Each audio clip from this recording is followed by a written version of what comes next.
It's the Michael Patrick Leahy Show, broadcasting live from downtown Nashville. Now, here's Michael Patrick Leahy. Welcome back in studio, All-Star panelist, the original All-Star panelist, Crom Carmichael. Good morning, Crom. Greetings, kind sir. On our newsmaker line right now, our very good friend and a fellow Tennessean, Mr. Tom Basile with Newsmax. Welcome, Tom. Always good to be with you. Thanks for what you do, Michael. Tom, I understand that you were in the building, you were in the National Cathedral when this woke bishop tried to give a left-wing lecture to the president. Is that true? I was, and it was quite a moment, Michael. First of all, I want to say that all of the performers, America's Tenor and the Marine Corps Band and the choir for the cathedral were absolutely beautiful. There were moments in the ceremony when, the hair on the back of your neck stood up.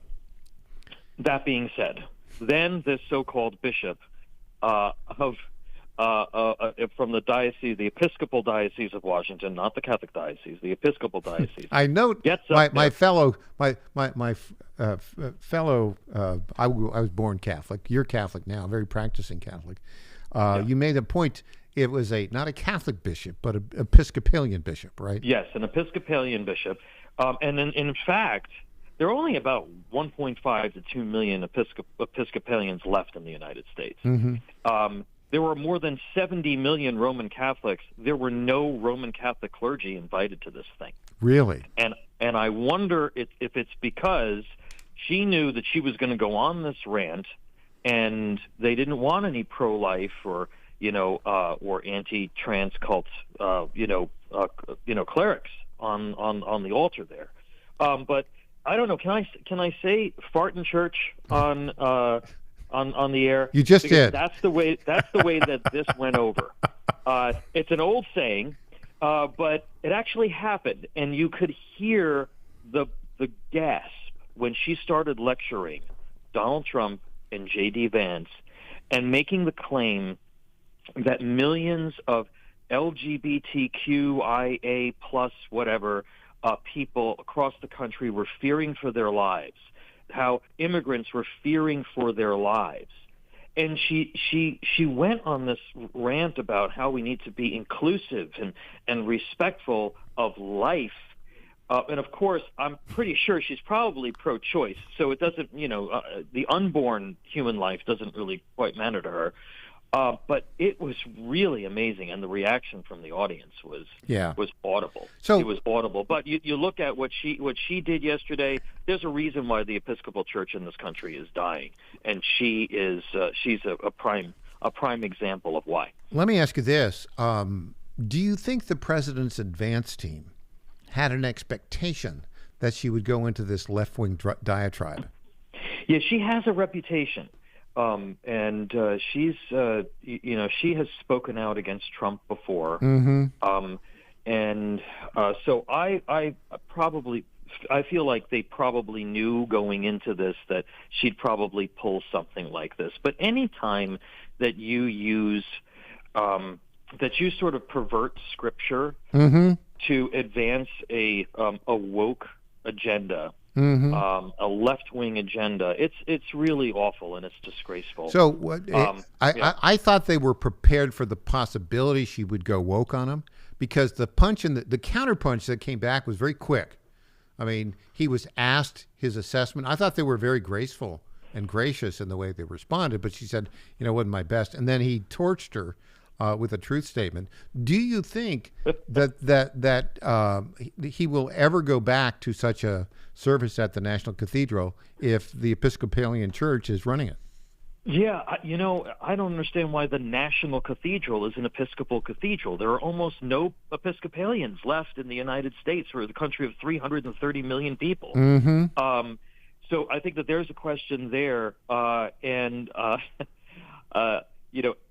think that he is respectful of the traditions and the institutions associated with the inauguration. Mm-hmm. And I think that's the reason why they began with God, as our founders did at St. John's on the day of the inaugural. Mm-hmm. And it is tradition that the inaugural festivities end with that national prayer service. And I give the president a lot of credit, knowing he was kind of walking into the lion's den there, to go and to pray and to celebrate with the folks there. But I personally think that they should do this in different places around Washington. I mean, we have a Roman Catholic vice president. Maybe the next time around, this will be at the Basilica of the Immaculate Conception, and it'll have a different tone to it. That makes sense. In the studio, the original All-Star panelist, Crom Carmichael. Crom has a question for you, Tom. Tom, I think I'm getting the answer here is that the Trump inauguration team have no say in who gets to preach the sermon. That's what I think. That they don't have any influence over that. That's correct.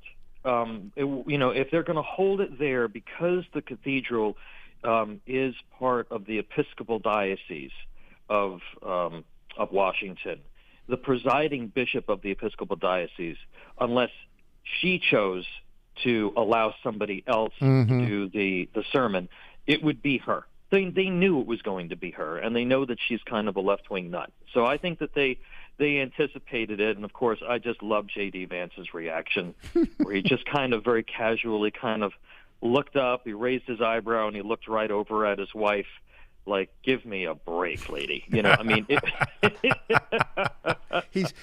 J.D. Vance has perfected the eye movement to indicate that this person is a complete idiot that I'm talking to, right? And of course, oh yes, yeah, he's got such a great sense of humor, and he is such a quick wit. And Trump is the same. Trump is the same way. This is going to be a very fun 4 years. Yeah. The reactions to a lot of this left-wing lunacy is going to be quick, it's going to be biting, and it's going to be funny. And of course, that bishop is appearing on The View today with all of the hens on The View to go beat up Trump even more. So, but what a disgrace. I mean, if you're an Episcopalian, and I have nothing against Episcopalians. Not that there's anything wrong with them. You should be appalled. That this is the chief representative of your faith on the national stage. Yeah, but she also seems to me to be representative of the way the Democrat Party views Trump, which is they're just and they are very, very mean people, and they project their meanness on their opponents who are not mean. It's really quite extraordinary. Well, if you really want to take it one step further, you have a lot of these, a lot of religions, and I think it's more prevalent within the Protestant denominations because they're smaller and they tend to be more fractured.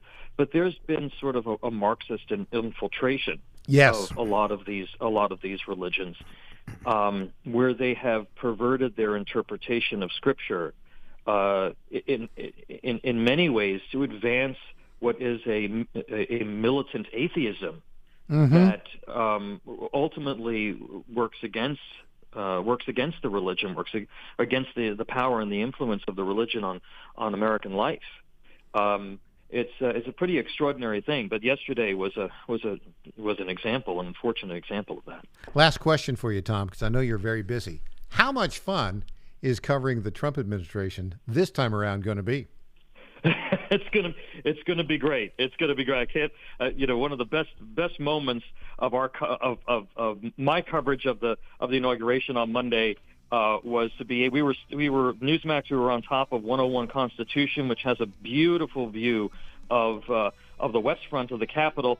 But we were able to turn and see Marine One lift off from the east front, and it flew directly over us, and I just waved goodbye. Goodbye, Joe, and Dr. Lady McBiden. And on that note, Tom Basile, thanks for joining us today. Always great to be with you guys. Thank you. All right. Tom Basile, Newsmax. Crom, isn't he fun? We'll be back with more after this.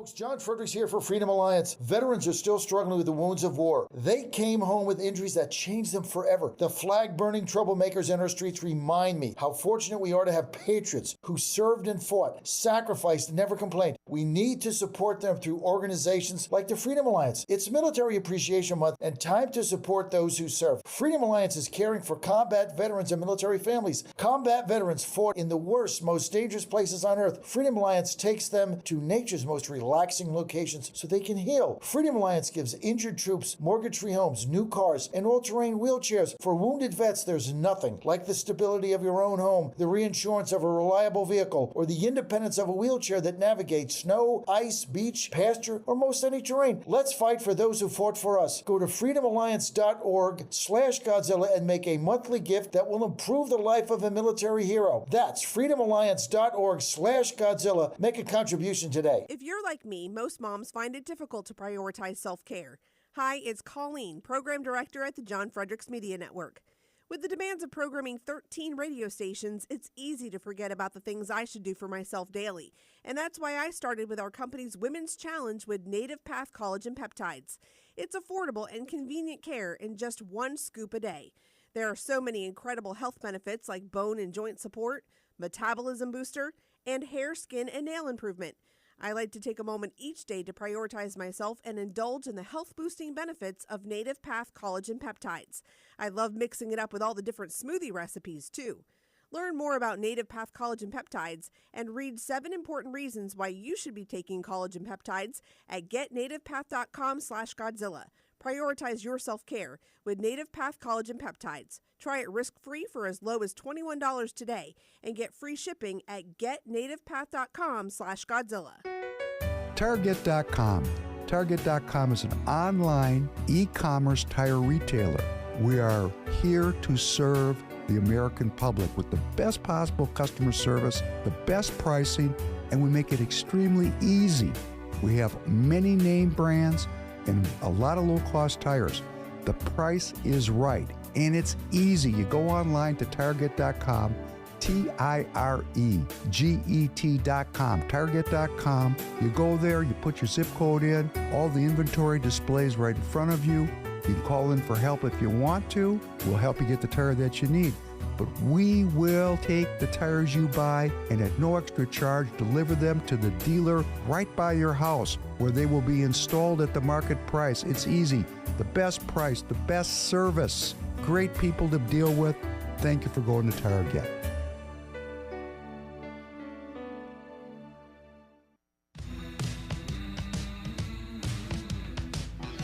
Welcome back to the Michael Patrick Leahy Show. Now, here's Michael Patrick Leahy. Welcome back. In studio, the original All-Star panelist, Carmichael. Our number here, if you want to call in, 615-649-8477, 615-649-8477. Well, Crom, Donald Trump is the ultimate deal guy, and he gets things done. It's been a whirlwind of activity since noon on Monday. Here we are, actually noon Eastern time. Now it's a little bit after noon Eastern time on Wednesday, 48 hours. Yeah. Yesterday afternoon in the Oval Office, he held a press conference with 3 big-time players in artificial intelligence, and he announced a $500 billion Stargate project, which has basically private sector investment aimed at developing artificial intelligence infrastructure in the United States. And the players are Sam Altman from OpenAI, SoftBank, I can't remember the name of the guy. Masha somebody? Masha somebody, yes. Masha somebody. Yeah. Who's a good friend of the president. Yes, apparently so. And I think he's from Singapore. And then Larry Ellison, okay, the CEO of Oracle. Oracle. By the way. Oracle's going to be here. Oracle is here. Well, I mean, they're going to be much bigger here. They're moving here at a pace that for a giant company like that, it does take time. Yes, and they're moving their headquarters here. They've announced that. They've got a big presence here now. They like Tennessee. Yes. Larry Ellison likes Tennessee. He is like, depending on who you like, the 4th or 5th richest person in the world. Mm-hmm. He's like worth $200 billion. Yeah, something like that. A lot of dough. Yeah. And 80 years old. and a very successful guy. I think if you look at AI, I mean, if you look at the technology sector, Oracle has been a powerhouse for decades. Yes, and for decades. Is really on the upswing right now as we speak. Well, I mean, their stock has performed extremely well for decades. And what do you call somebody who can foresee the future, that you go to foresee the future? Fortune teller. No, an oracle. Boom! You got me. I mean, well done. Well but, done, Mr. Carmichael. But anyway, I thought it was a fun press conference. These guys all obviously, well, let me say this. I don't think Sam Altman knew Trump that much. I think Larry Ellison's known Trump for quite a while. A long time, and they're good pals. And they're friends. And so Sam Altman is kind of the considered to be right now the leading AI person. There are lots of others. There's around. A little interesting twist on that. Would you like to hear it? Sure. So you know who gave Sam Altman the first funding for AI? Oh, yeah, Elon Musk. When it was a nonprofit. Yes. They've had a falling out. Yes, they have. And Altman has converted the nonprofit into a for-profit. Right. And raised billions of dollars. Well, and Elon Musk has started an AI company also. So they're competitors in a sense, but AI is a giant. AI is a term that has a giant reach. In other words, there are multiple tentacles. But here's what I found so interesting, because I actually was watching. You were watching it. I watched it because I was at home eating a sandwich, and it came on, and they interrupted the show, and then showed the news conference.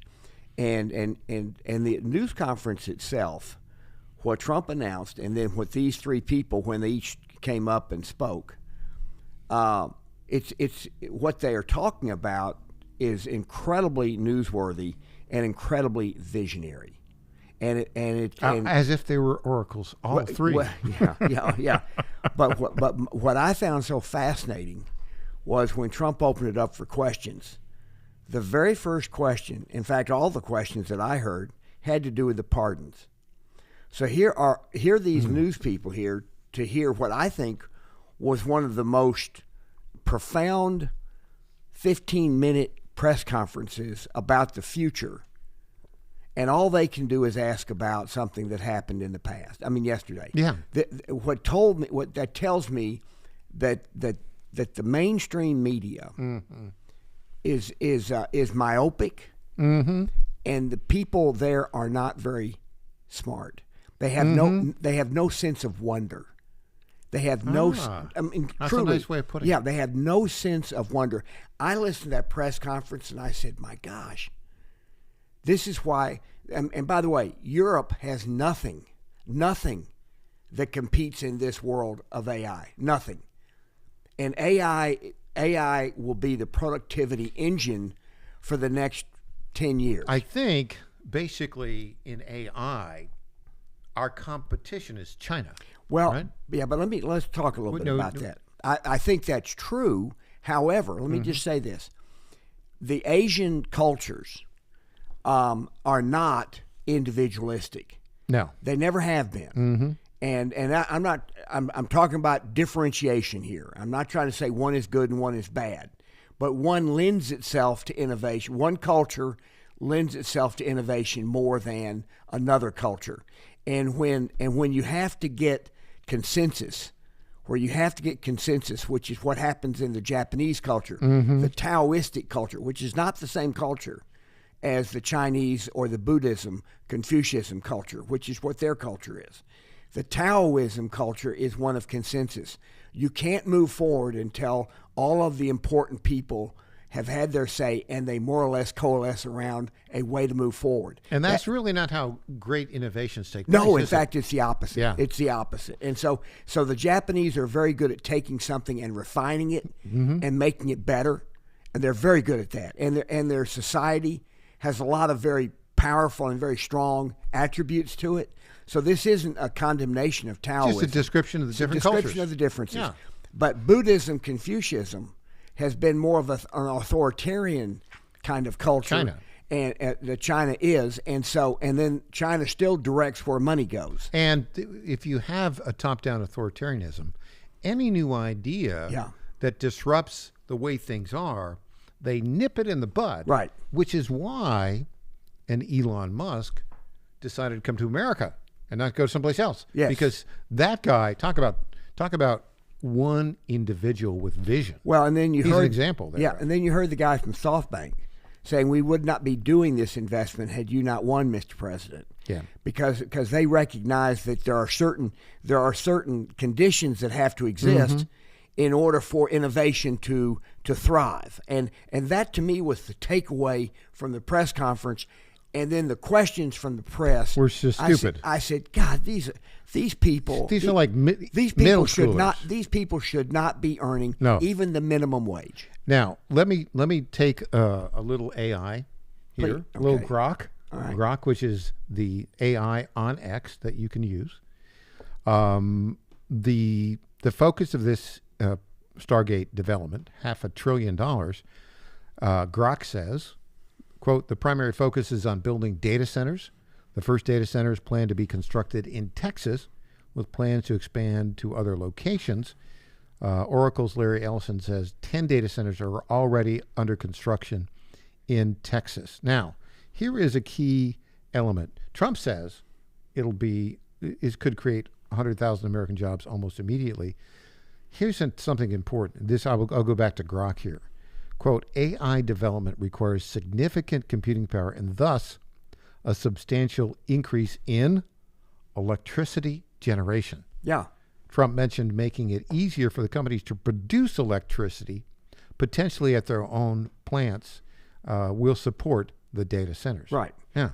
What you have, there are a number of alternatives now of energy generation. You can create small coal plants that the new ones put out almost no emissions.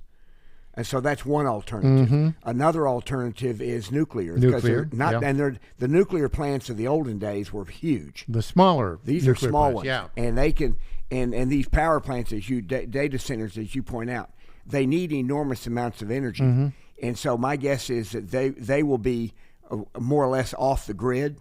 In other words, these big data centers will have their own energy production on site. So it's thrilling. This is why you and I have been friends for over 3 decades. Yeah, because we look at the possibility of what can happen. Yeah, well, it's inherent in human nature. But there are only a few of us, and I'm not one of them, who are truly innovative. But I have great appreciation for the nature of innovation and what has to exist for it to flourish. And if you look at Biden and Kamala Harris, they're dunces when it comes to this area. True. And they're not even curious. Yeah. They're not even slightly curious. They know how to say the word innovation, but they have no clue what the conditions are that need to be established. And let me follow up on that. Yeah. The other people that are dunces in this area, regime media, as the bad questions indicate, and virtually every Democrat senator, every Democrat member of the House of Representatives. Right. They're pretty much dunces. And you know what my opinion is of why they are. Yes, we know that opinion. Yeah. Let me go back to the potential applications. Let's go to our buddy Grok. Okay. The AI from X. Quote, executives have touted the potential of AI from this investment to address healthcare issues, including the possibility of curing diseases at an unprecedented rate. There's also an emphasis on the broader economic and technological benefits, with claims AI could transform various industries. We've seen the future, and that's it. That's right. And Larry Ellison was talking about that. He focused on exclusively healthcare. Then Altman stood up and said all of those things are true about healthcare, but AI can improve productivity across every industry. Let me just tell you why. This is why. One of the reasons I think why Larry Ellison is moving the headquarters of Oracle to Nashville, the healthcare center of the world. I thought it was because your show, Michael. Well, that too. I thought it was your show. That too. He's not been with us yet, but he will be. We'll be back with more on Doge after this.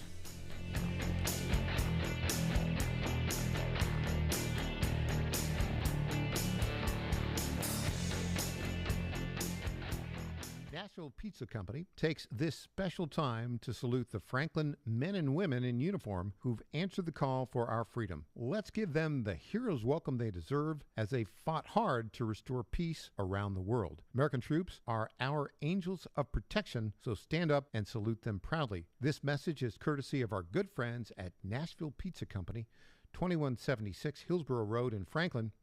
They're always working to keep our community moving in a positive direction. I want to say a few words about our friends at the Nashville Pizza Company, 2176 Hillsborough Road. The Nashville Pizza Company in Franklin reminds us that the current economic times have been tough on many families in our area, and many are finding it hard to make ends meet. Your donations of clothing or canned goods can make a difference for a family in need. During this holiday season, give from the heart so others can have a new start. That's courtesy of our friends at Nashville Pizza Company, 2176 Hillsborough Road in Franklin. They are always working to keep our community moving in a positive direction. My fellow Americans, my good friends, I've known them for a long time, at D.T. McCall & Sons have the deal of a lifetime for you, and nobody knows deals like I do. That much I can tell you. Nobody knows deals like I do.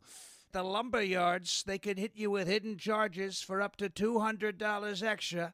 They'll charge you for cords and hoses and haul-offs. Your money goes all over the place and out of the state, and most importantly, out of your pockets.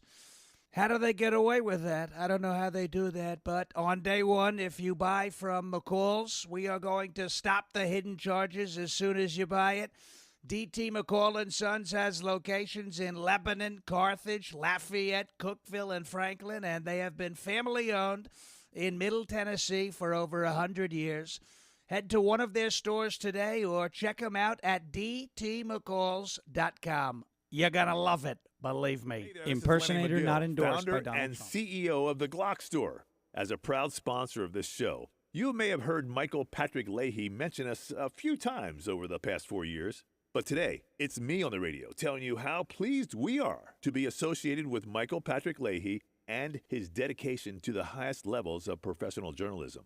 Michael Patrick Leahy has been threatened with jail time in bringing the true facts about that Nashville Covenant shooting to his listening audience. Michael Patrick Leahy, you keep doing what you're doing, and we here at the Glock Store will keep sponsoring your show for the good of Nashville and the entire country. And I'm personally inviting all of your listeners to come visit and shoot at the Glock Store. It's where Michael Patrick Leahy learned to shoot a gun for the first time and where he bought his own personal Glock 19.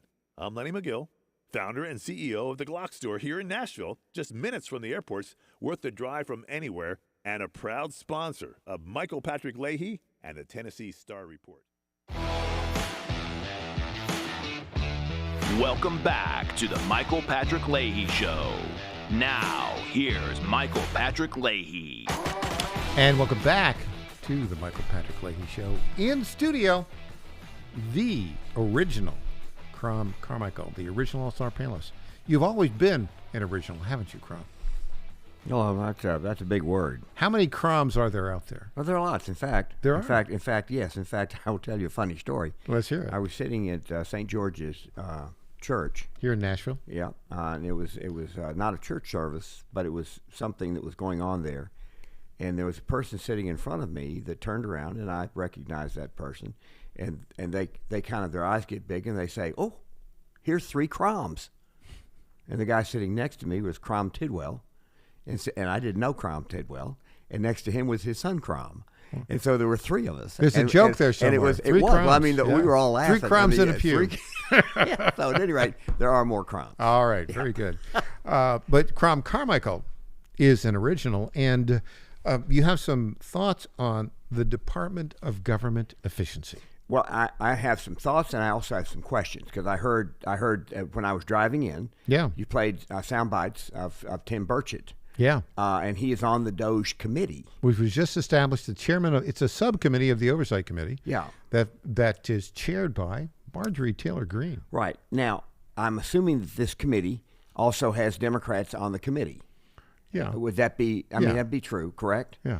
It's a very interesting committee. This committee may actually be more important this year than the Budget Committee. You mean the Oversight Committee? The Doge Committee. Well, it's a subcommittee of the Oversight Committee. Okay. Well, I'm just saying, but the Oversight Committee is not the budget, is it?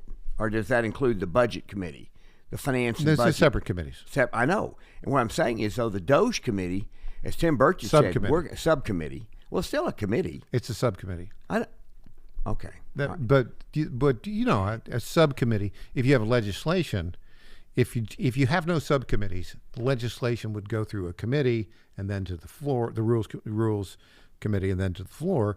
But in order to make it through, if you have a subcommittee, first it has to pass the subcommittee, then to get to the committee. Okay. But go ahead. All right. Okay. Well, this is what you've done is you've helped on my point here. I am in the business of trying to help you understand. Well, but yes, but we have branches of government, right? And in order for Doge, the concept of Doge, to become a reality, there's legislation that will have to be passed through Congress. And so what Mike Johnson is... let me just stop for a moment. Okay. And provide the following information. So Okay. there is a Doge subcommittee of the Oversight Committee of Congress. We got that going on. Then the Department of Government Efficiency, Doge, was established through an executive order on Monday afternoon. Now, after that, in that department, it used to have Elon and Vivek.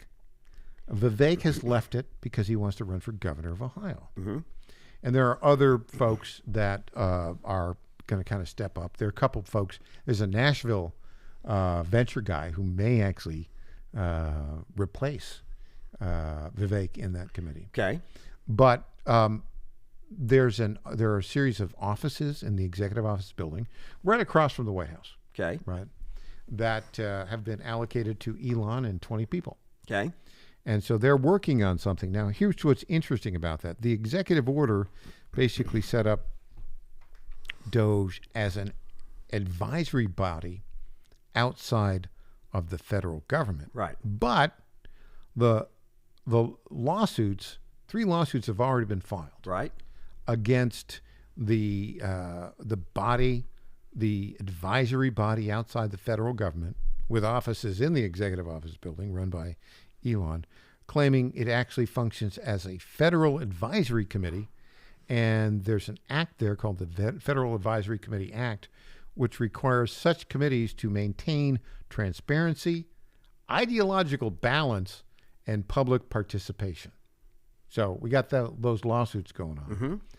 But when did that law pass, by the way? Do you know? Don't know. Okay. But, it probably in the past 15 years, I would guess. Well, because Hillary Care was created in secret, complete secret.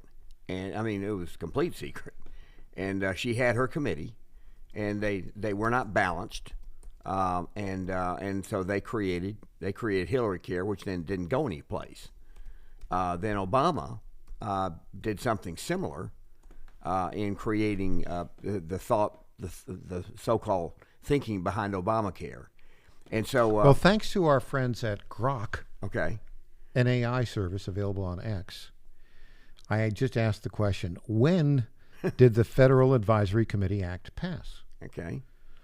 The Federal Advisory Committee Act was passed on October 6, 1972. So there you go. So what Hillary Clinton half did... a century. So what Hillary Clinton did apparently complied with the law. Because she never would. She always says that she complies with the law. So her method of doing Hillary Care must have complied with the law.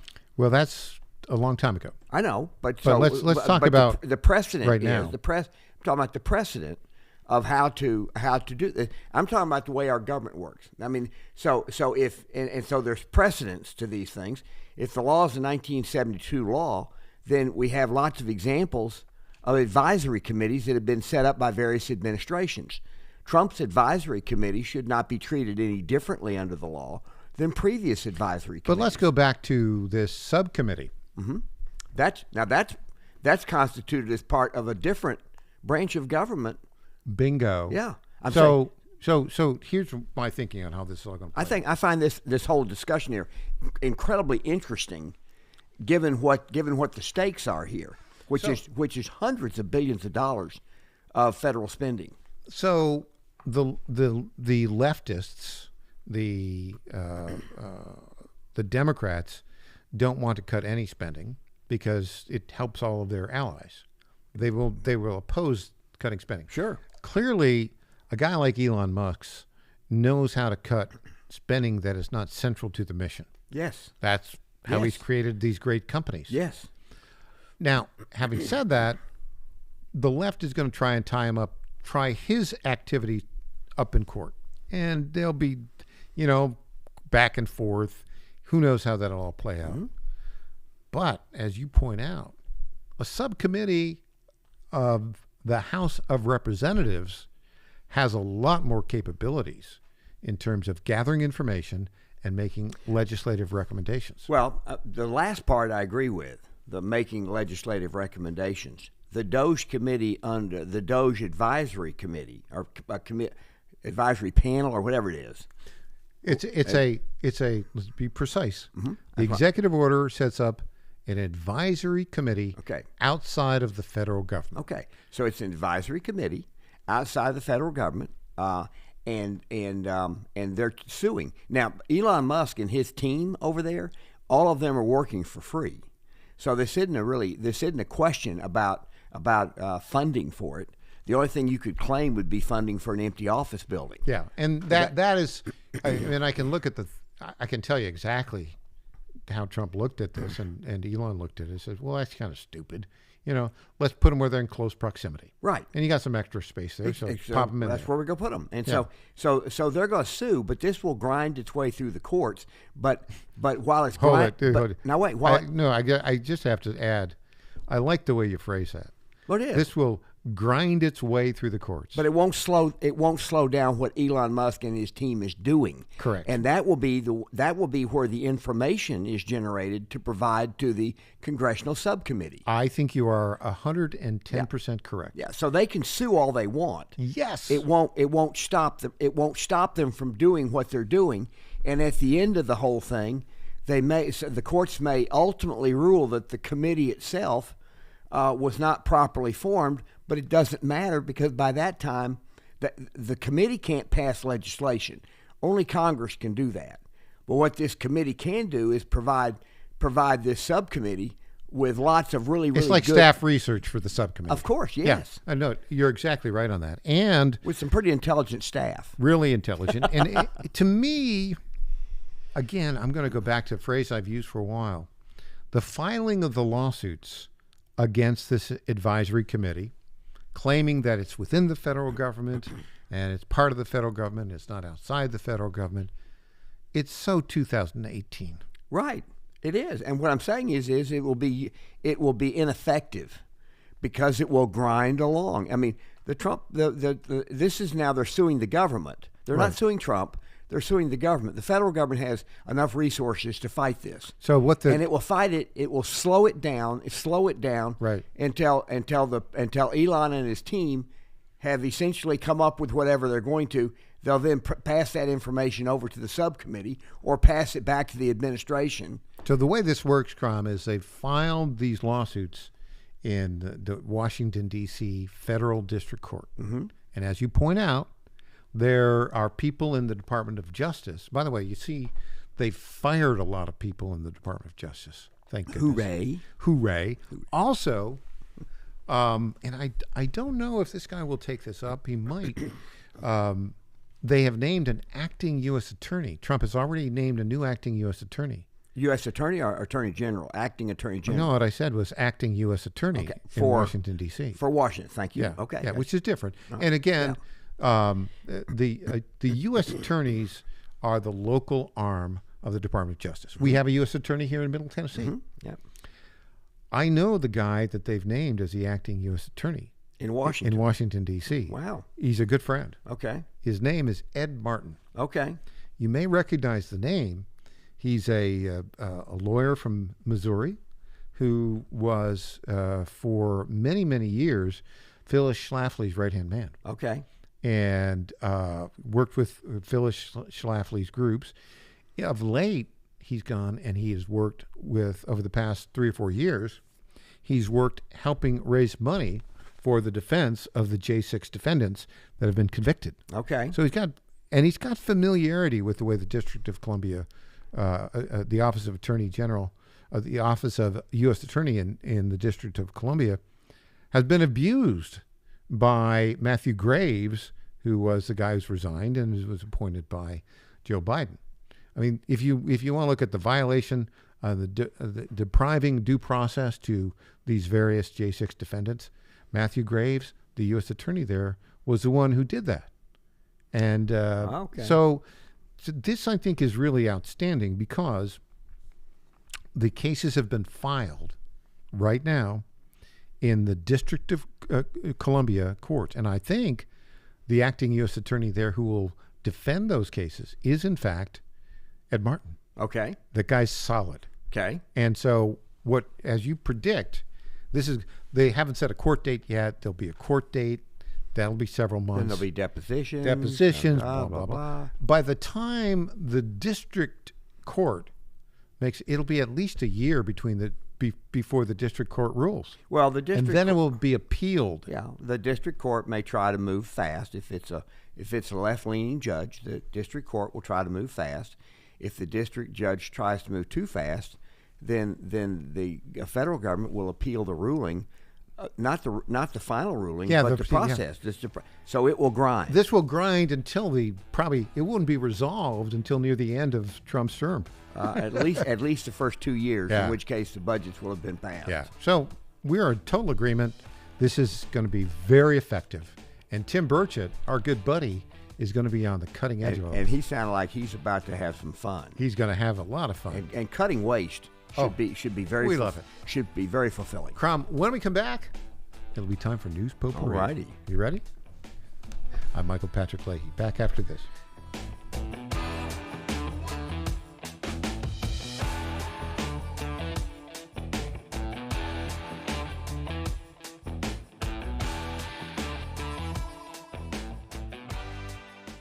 Tom Carmichael, CEO of Soul Tea, a supplement to help you have a healthier heart and stronger cardiovascular system. At Soul Tea, we regularly get emails from our customers telling us how Soul Tea has helped them. Like this one from Kelly. Hello, I'm 58 years old and have had high cholesterol for years. I wanted to stay away from prescription drugs. My husband and I have been using Soul Tea for about 13 months. My results have been amazing. My cholesterol levels went from 291 to 129. I am so impressed with Soul Tea and want to thank you. Now, in my own case, my bad cholesterol dropped from 130 to 89, and that was 20 years ago. I'm 75 years old and I take 0 prescription drugs. To get a great deal on Soul Tea, please go to GodzillaHeart.com, and when you check out, use the code Godzilla to get our best deal, which is 50% off your first shipment and then 3 bottles for the price of 2 thereafter.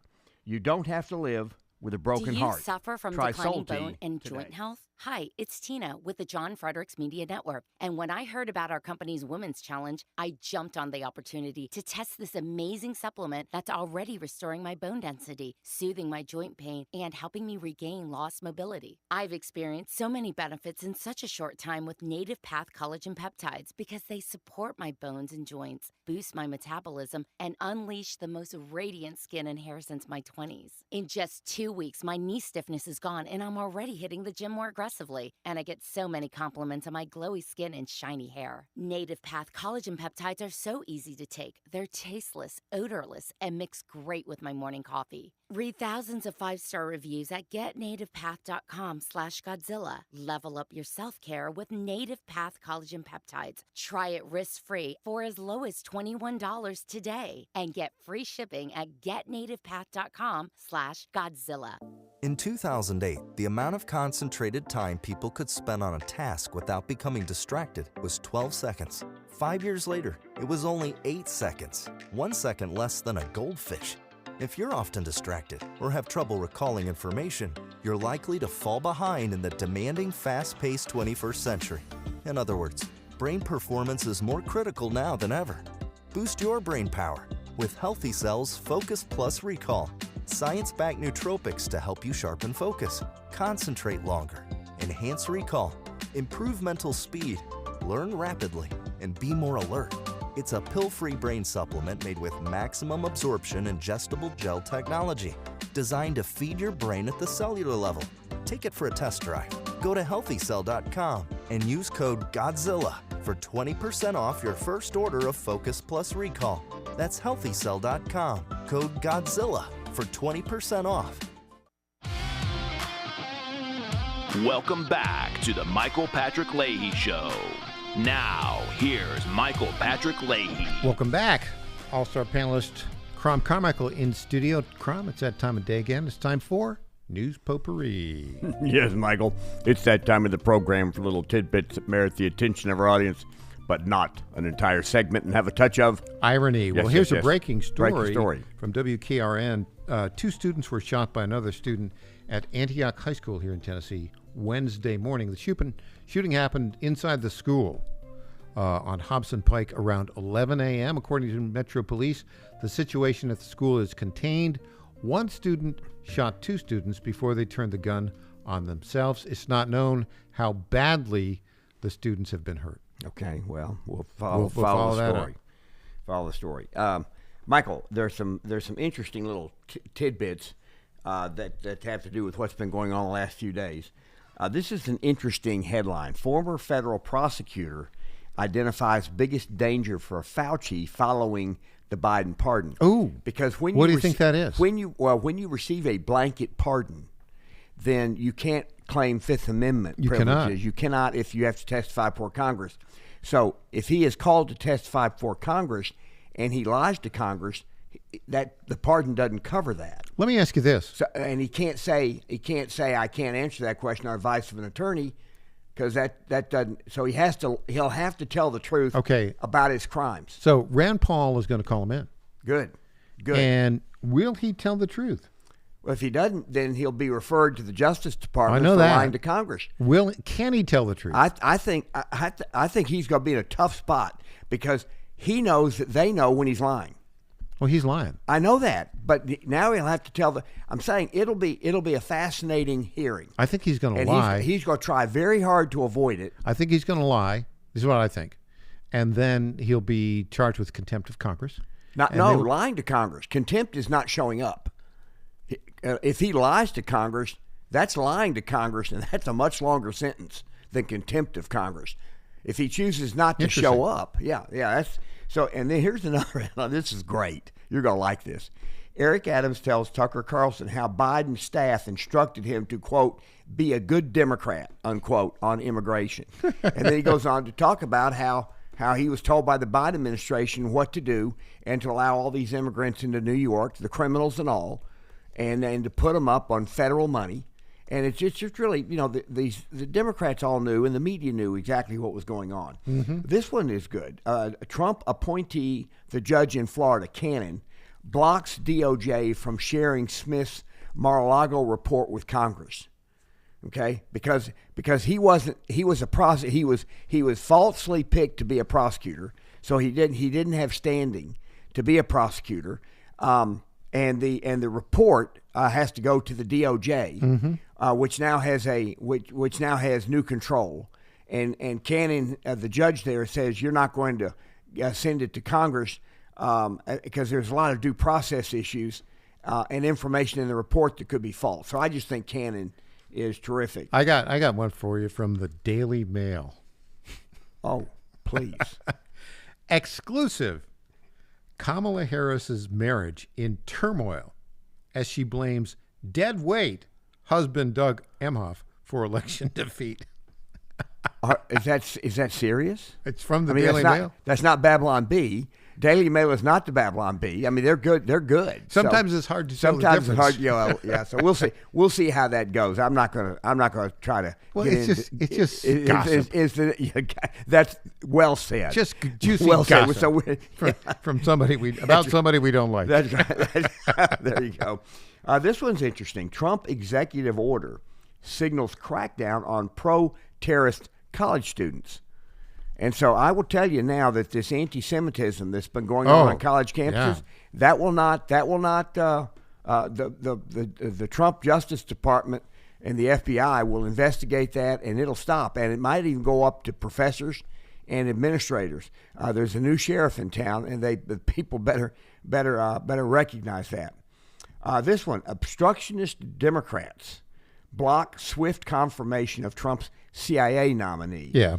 Despite garnering bipartisan support. So you've got Schumer, who has promised to be cooperative. but the way he phrases it, when he's going to be cooperative, is really a non-statement. Yeah. And so, but it'll be interesting to see how Trump moves his people through the committees, because there's certain things that he can do that makes Democrats very uncomfortable. But the Republicans are keeping the Senate running well into the night and through the weekend. I like that. I do too. Do you know what John Thune said about this to the Democrats? What did he say? You'll love this. Yeah, please. You can do this the easy way, or you can do this the hard way. Yeah, good for him. In other words, you can go home on Thursday, or if we don't get these nominations voted on and confirmed, you're staying here Friday, Saturday, and Sunday. Yeah. I good, like it. Good. And work well into the nights too. So it's going to be the Democrats know it's going to be done. The question is just how miserable do they want to be. Breaking news from Peter Doocy. Okay. This is kind of interesting, and I think there's a little bit of wink on this one.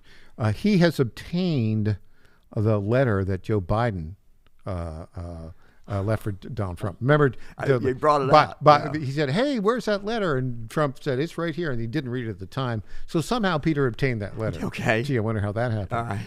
And I'll play. It said, "Dear President Trump, as I take leave of this sacred office, I wish you and your family all the best.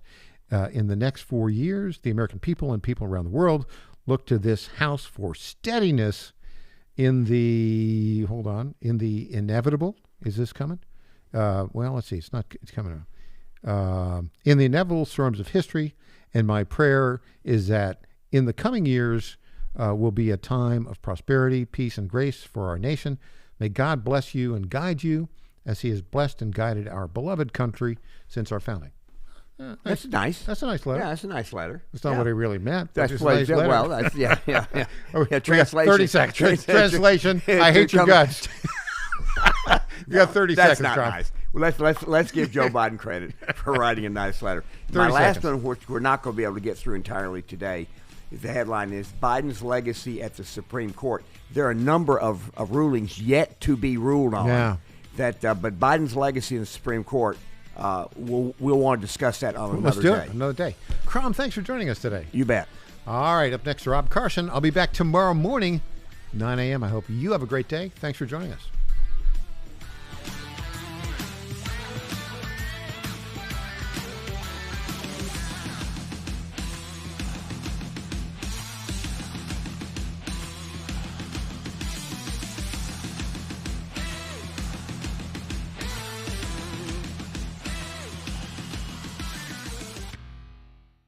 I'm Governor Bill Lee, and I want to talk to you about an important education bill in Tennessee. Everyone knows that education has the power to change the trajectory of a child's life forever. And anyone who's raised a child knows that each one's different in their educational needs, and their learning styles, and their talents. The fact is, parents know their own children best. They know what's best for their education and their future. That's why I'm here to talk to you about Tennessee's Education Freedom Act. It empowers parents across our state to use their tax dollars to choose the school that allows their child to thrive, regardless of zip code or income, all while making significant investments in Tennessee's public education. If you want to learn how you can help make the Education Freedom Act a reality in Tennessee, go to educationfreedomact.com and write or call your state representatives. It's educationfreedomact.com. This ad is The paid Chief for Team by Job reminds Creators listeners Network. here that more and more veterans will be returning home over the next few years, and many are local. These heroes have elite military training and valuable professional skills, but they also need jobs too. That's why the Chief Team is encouraging all local businesses. Let's make it the year we hire smart and hire veterans. That's from the Chief Team, where they say service isn't just a courtesy, it's a commitment. For more information, call 931-444-3572. That's 931-444-3572 for the Chief Team in Clarksville. The Black preaching tradition is deeply connected to gospel music. PBS presents a new series hosted by Henry Louis Gates Jr., Gospel. Our singers preach and our preachers sing.